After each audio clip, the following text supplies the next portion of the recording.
Okay, thank you. My name is Abby, and I write a blog called The Badass Breastfeeder. And thank you. I'm going to talk about the right to breastfeed, and I just realized now that you have to look at my face 5 times. Sorry about that. The pictures are part of the discussion. So anyway, so there's a lot of things about breastfeeding that we don't know, right? There's a lot of things that are debatable. There's a few things that we do know as a complete non-professional in the breastfeeding world. I've gathered from many professionals that there seem to be a few things that we can all agree on.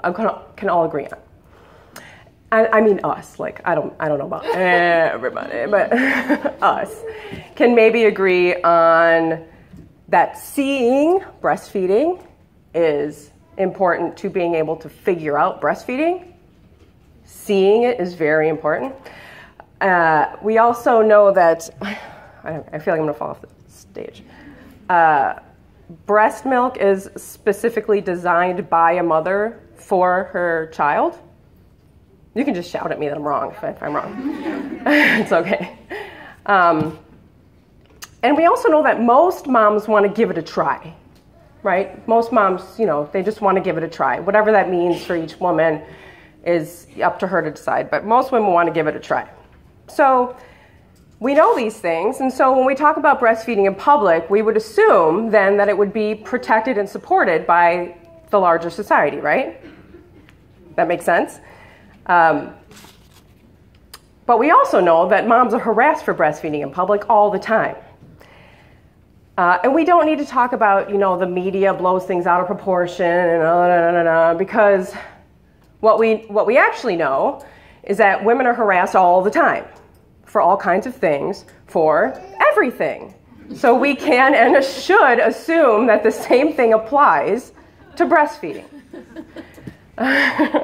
We also know that these incidents go largely unreported for fear of retaliation, being called a liar, further harassment, etc. Right? Again, this should apply to breastfeeding too. So we know that women are harassed, and we know that many women are afraid to breastfeed in public. And at the end of the day, we're told we have a right to breastfeed.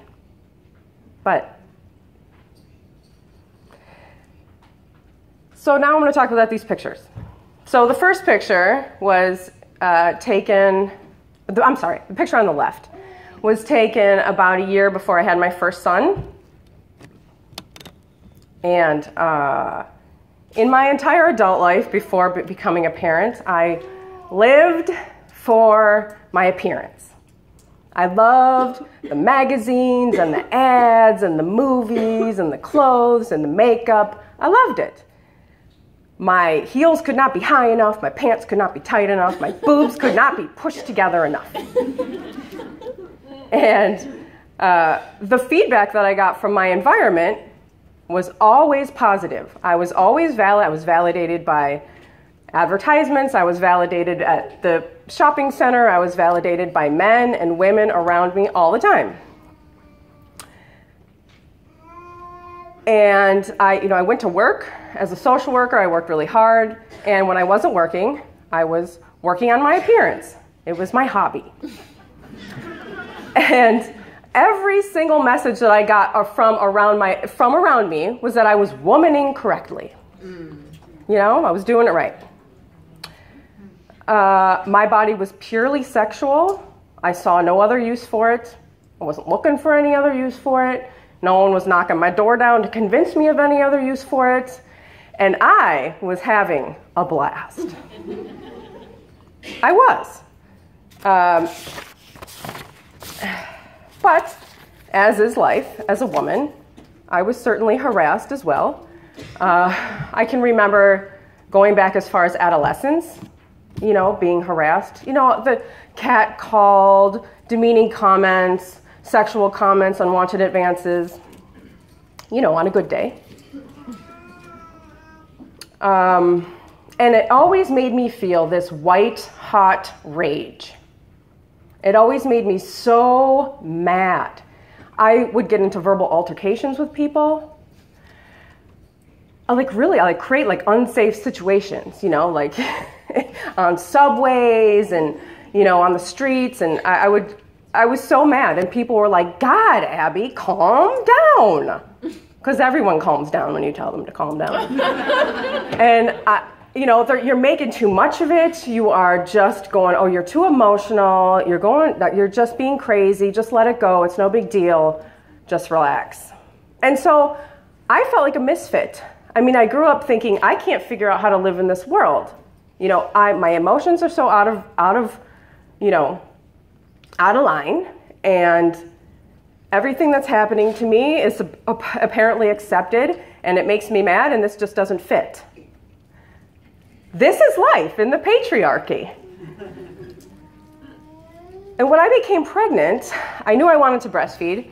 I also knew it would be hard because everything I read about it said it's going to be really, really hard. But I felt this deep connection to my boobs, and I just knew that they were really going to come through for me, you know. They never done me wrong, so now they were going to come through. But when they handed me my slimy newborn baby and put him on my chest, my body instantly became alien to me. I left the hospital with so much terrible information, 6 bags of free formula, and the message that my body was faulty and defective and inadequate.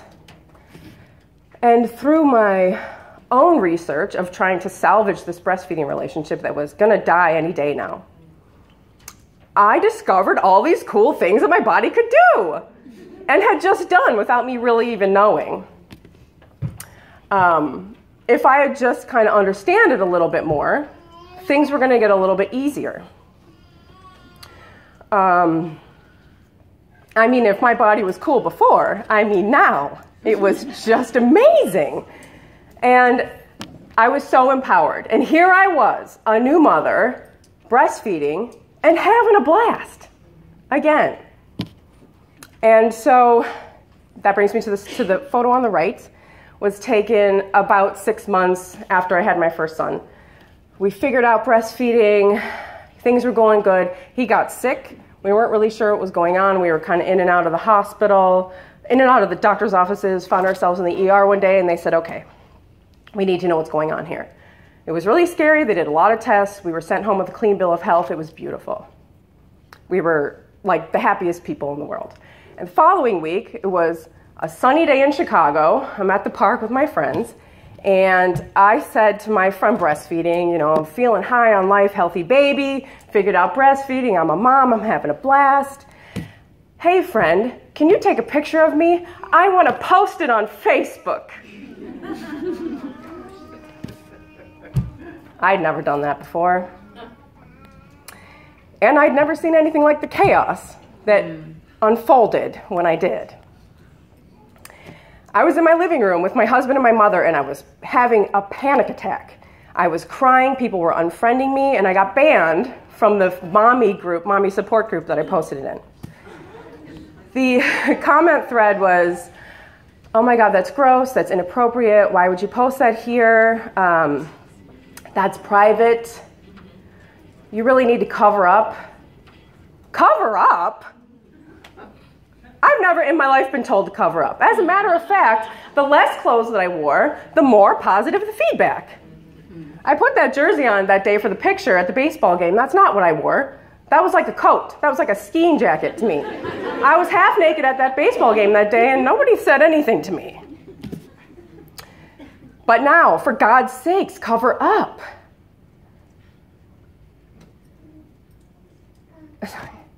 Same boobs, same woman, but now, you know. The female body is accepted and applauded as a sexual object, but not as a biological resource. So when we talk about the right to breastfeed, you know, I mean, I have a right to walk down the street without being harassed. I have a right to not be groped. I have a right to not be raped. But it's as if, like Rebecca Solnit says in her book, Men Explain Things to Me, we're being reminded that our bodies are not ours, that this world is not ours. So the fight or the mission, the fight, whatever you want to call it, to raise awareness, it's going to increase breastfeeding rates, increase breastfeeding duration, whatever you want to do, whatever you want to call it. It's really a fight for us to gain ownership over our bodies.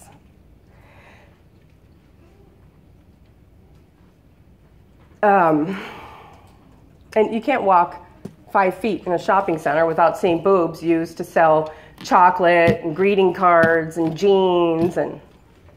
But you don't see women breastfeeding a whole lot in public. We're hiding.